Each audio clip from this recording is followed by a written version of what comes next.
नमस्कार दोस्तों। अहिंसक जैन समाज के साथ कर्नाटक में जो हिंसक घटना हुई उसको लेकर के पूरे देश में रोष व्याप्त है। कर्नाटक में हुई जैन मुनि की नृशंस हत्या की आग पूरे देश में फैल चुकी है। जैन समाज जगह जगह धरना प्रदर्शन कर रहे हैं, अपना रोष व्यक्त कर रहे हैं और राजधानी लखनऊ भी इससे अछूता नहीं है। इंदिरा नगर के जैन मंदिर पर लखनऊ जैन समाज के तमाम लोग इकट्ठा हुए, शांतिपूर्वक मार्च निकाला। आइए देखते हैं कि ये उत्तर प्रदेश सरकार से, केंद्र सरकार से, खास तौर से भाजपा का जो वोट बैंक है जैन समाज, वो भाजपा की केंद्र सरकार से क्या मांग कर रहा है, क्या किस तरीके का रोष इनके अंदर व्याप्त है। आइए इसकी एक झलक देखते हैं। मैं अभिषेक जैन, मंत्री लखनऊ जैन समाज। हमारे जैन समाज के ऊपर जितना कठोर घात हुआ है, जैन साधु की जो नृशंस हत्या और कुछ धर्म विशेष के लोगों ने जो जिस प्रकार के क्रूरता का परिचय देते हुए हमारे जैन साधु को मारा है, वो बहुत ही घातक है और जैन समाज उसके बहुत ही रोष व्याप्त है। और जैन समाज ने सरकार से मांग की है कि जिस प्रकार अन्य अल्पसंख्यक समुदायों को जो अधिकार दे रखे हैं, जो सुरक्षा सरकार द्वारा की जाती है, वो सुरक्षा जैन समाज को क्यों नहीं दी जाती? हमारे तीर्थ क्यों सुरक्षित नहीं हैं? हमारे साधु क्यों सुरक्षित नहीं हैं? हमारे ऊपर इतने घातक हमले क्यों हो रहे हैं? लगातार जैन साधुओं के प्रति खबरें आती रहती है कि उनको गाड़ी से टक्कर मार दी गई, कभी उनको कुछ लोगों ने धमकाया, किसी ऐसे क्षेत्र से निकल गए उन पर पत्थर बरसाए गए। जैन समाज ने बहुत कठोरतापूर्वक आज मांग करी है कि पूरे देश भर में जो भी हमारे साधुओं का आवागमन होता है, उनकी सुरक्षा उनको प्रदान करनी पड़ेगी और जो भी हमारे मंदिर है, वो तीर्थ है, ये सरकार की जिम्मेदारी है, सरकार को उनको सुरक्षा देनी चाहिए। इस संदर्भ में अल्पसंख्यक आयोग में जो अल्पसंख्यक सुरक्षा कानून बना हुआ है, उसके अंतर्गत अल्पसंख्यक को जो सुविधाएं देनी चाहिए, जो सुरक्षा देनी चाहिए, उसके तहत भी हमने उनसे मांग करी है कि हमारा एक बोर्ड का गठन, एक आयोग का गठन हो। जैसे मुसलमानों का वक्फ बोर्ड बना हुआ है, उस तरीके से हमारा जैनियों का जैन कल्याण बोर्ड, एक जैन कल्याण आयोग बनाना चाहिए और जिसके अंतर्गत हमें वो सारी सुविधाएं मिलनी चाहिए जो अन्य अल्पसंख्यकों को दी जाती हैं। हम देश की जीडीपी में लगभग 35% का सहयोग करते हैं। देश के इनकम टैक्स की कुल राशि का 24% हिस्सा जैन समाज से आता है। जैन समाज पूरे भारतवर्ष में लगभग 20 करोड़ लोगों को रोजगार देता है। हम 0.4% होते हुए भी देश की प्रगति में जब इतना सहयोग करते हैं, वो समुदाय अगर असुरक्षित रहेगा तो देश का विकास संभव है।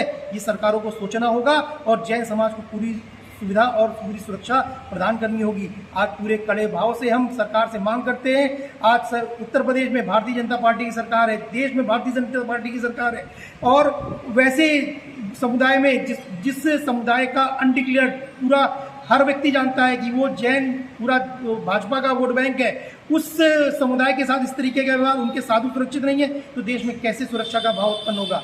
सरकारों को कड़ा होना पड़ेगा और हमको सुरक्षा देनी पड़ेगी। ये हम सरकार से मांग करते हैं और मुख्यमंत्री जी से भी आपके माध्यम से मैं कहना चाहूँगा कि हम लोगों से मिलने का समय हम लोग को प्रदान करें और हम लोग के जो कष्ट हैं उनको निवारण करने के लिए जो उनकी प्रतिज्ञा है कि हम हिंदू राष्ट्र बना के रहेंगे और जो उनकी प्रतिज्ञा है उस दिशा में वो कार्य कर रहे हैं, उस दिशा में अगर जैनिया सुरक्षित हो जाएगा तो हिंदू राष्ट्र कहाँ से बन पाएगा? इस विषय में मुख्यमंत्री जी को अवश्य सोचना होगा। हमको मिलने का समय दें, हमारे साधुओं को सुरक्षा दें, हमारे मंदिरों को सुरक्षा दें। मैं पवन कुमार जैन, अध्यक्ष इंदिरानगर दिगंबर जैन सेवा संस्थान लखनऊ। हमारे जो मुनि कर्नाटक में काम कुमार नंदी जी थे, उनका जघन्य तरीके से हत्या की गई। उनको पहले तड़पाया गया, फिर उनको टुकड़े टुकड़े करके बोरवेल में डाल दिया गया।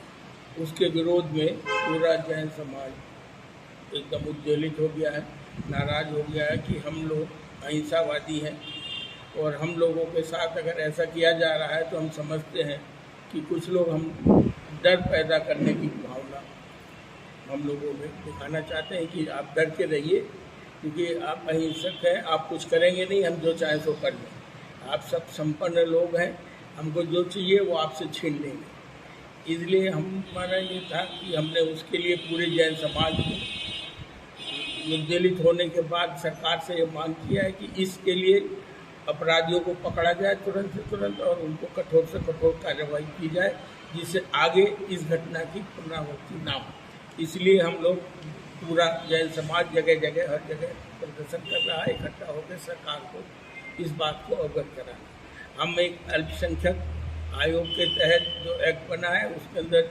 हमारा जैन समाज अल्पसंख्यक समाज है, उसको सुरक्षा प्रदान करने की जिम्मेदारी उस एक्ट के तहत सरकार की है तो हम सरकार से ये मांग करते हैं कि उस एक्ट के तहत हमारे धर्म गुरुओं को, धार्मिक स्थानों को सुरक्षा प्रदान मैं कीर्ति जैन महिला मिलन साकेत के अध्यक्ष जो कुमार रत्न महाराज जी की इतनी जगह हत्या हुई है, उससे सारी समाज में बहुत रोष है और सभी लोग आक्रोश में है।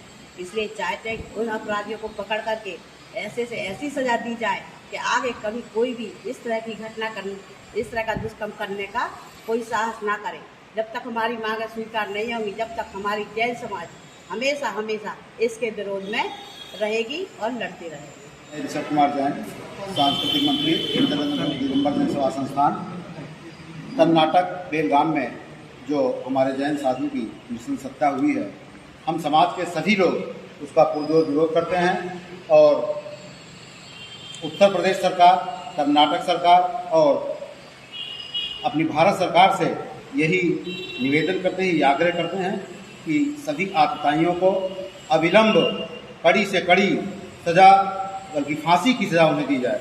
जैन सदस्य इंदिरानगर जैन समाज, आज जो घटना वहाँ पे हुई है बेलगाम में, उसके विरोध में आज इंदिरानगर जैन समाज ने एक यहाँ पर सांकेतिक जो है यहाँ पे धरना प्रदर्शन किया है। वो ये मांग कर रहा है कि जल्दी से जल्दी उन 2 कातिलों को भी पकड़ा जाए और उन पर कड़ी से कड़ी कार्रवाई की जाए। और इस चीज़ को संज्ञान में वहाँ की सरकार और केंद्र सरकार और हमारी सरकार, तीनों सरकारें इस चीज़ को अपने संज्ञान में लें, जिससे कि आगे कोई भी घटना किसी भी प्रदेश या देश स्तर पर कोई भी ऐसी घटना ना हो।